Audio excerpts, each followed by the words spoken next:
Allahu Ekber, Allahu Ekber, La ilahe illallah, Allahu Ekber, Allahu Ekber ve lillahil hamd. Allahu Ekber, Allahu Ekber, La ilahe illallah, Allahu Ekber, Allahu Ekber ve lillahil hamd. Allahu Ekber, Allahu Ekber, La ilahe illallah, Allahu Ekber, Allahu Ekber ve lillahil hamd. Allahu Ekber, Allahu Ekber. Allah'ım dostluğu öğret bize, fazileti emret bize Allah'ım.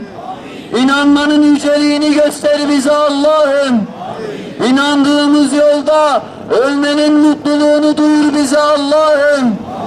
Yalandan, riyadan, kem gözden, kötü sözden ırak eyle bizleri Allah'ım.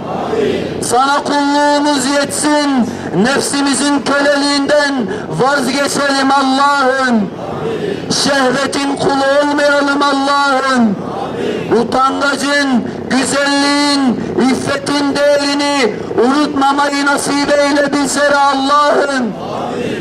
Allah'ım ekmeksizlere acı, yuvasızlara koru, öksüzleri güldür Allah'ım. Günahsızları esirge Allah'ım. Günahkarları affet. Seni tanımayanlara, aşkı bilmeyenlere merhamet eyle Allah'ım.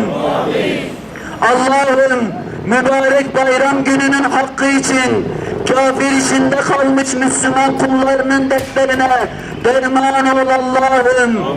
Selamete çıkmak azminden yoksun bırakma bizleri ya Rabbi.